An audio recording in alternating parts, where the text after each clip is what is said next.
Last season, Harry Kane had one of the best individual campaigns ever in the Premier League. He ended the season in double figures for goal contributions, scoring 23 times and assisting another 14.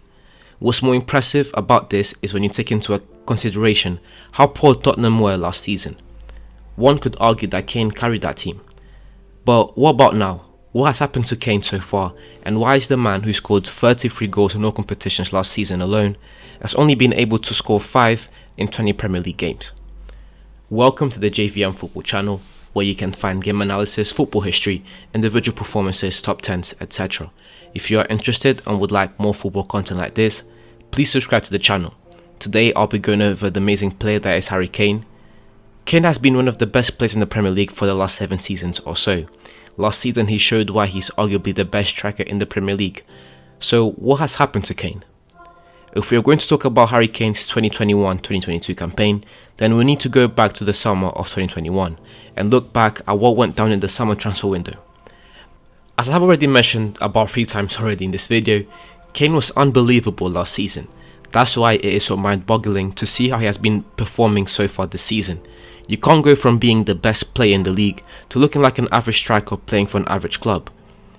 But back to the summer. After the Euros, after Kane impressed once again, helping England to get to the finals and scoring 4 goals in the process, at the same time, Tottenham did not have a great season. They finished 7th, Mourinho was sacked, and they lost in the final of the Carabao Cup. Everything bad that could have happened to Tottenham that season happened.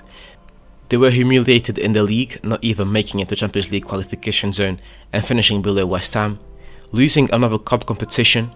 Tottenham fans have to live with the hell that is being marked by literally every other club for not winning trophies, and when they had the chance, bottling it once again. If you're Harry Kane in this situation, having the best season of your life, scoring goals like it's nothing, dashing out assists and getting more assists than some of the best playmakers in the game, and your team isn't capable of winning anything, or even at least challenging, then you would be pretty frustrated too.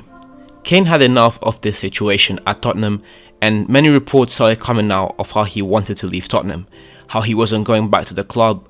A lot of this can be quite hard to distinguish from what was coming out that was true and what was false, but the sentiment was the same. Kane wanted out. Fortunately for Kane, the perfect situation came up as Manchester City showed their interest in the Englishman. This is part of the video where I introduced the third party. Manchester City had just won the league, and somehow without an out-and-out goal threat like they had done in previous seasons with Aguero, and like other teams like Liverpool, Chelsea and Leicester had done in previous seasons with Salah, Diego Costa and Vardy respectively. Manchester City were out for a striker, and as reports started coming out, it was evident that they wanted either Haaland or Kane. They weren't going to get Haaland as Dortmund were being Dortmund and not selling, so they doubled down on Kane, and Kane doubled down on City. Looking back on it, and I even mentioned this at the end of August, this was a match made in heaven.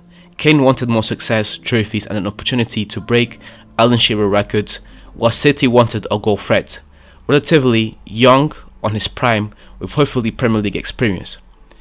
But as we all know now, the transfer didn't go through and Kane did not end up signing for Manchester City. Shame.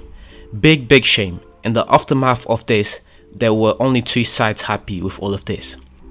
1, Tottenham, as they were keeping their star player. 2, the rest of the league, because City are still in first place and it looks almost certain that they'll win it. Imagine if they had signed Kane. Kane isn't even 30 yet. If Kane signed for City, would have to keep up with this torture for the next few seasons, and God knows what Guardiola would have been able to accomplish with a goal threat like Harry Kane. However, although the rest of the league was happy, Kane was not.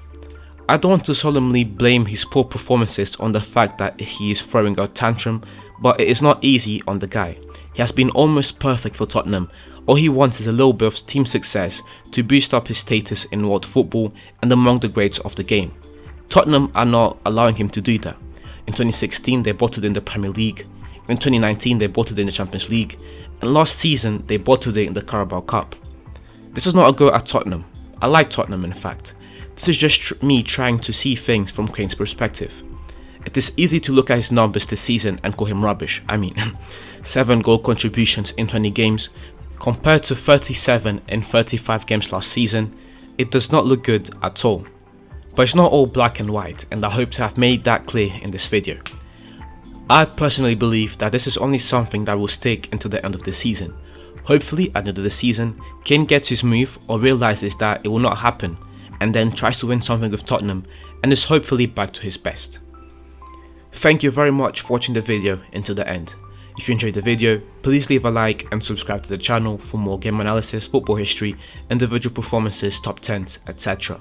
This is the beginning of something special and it would mean the world to me if you subscribed and help me to grow this channel.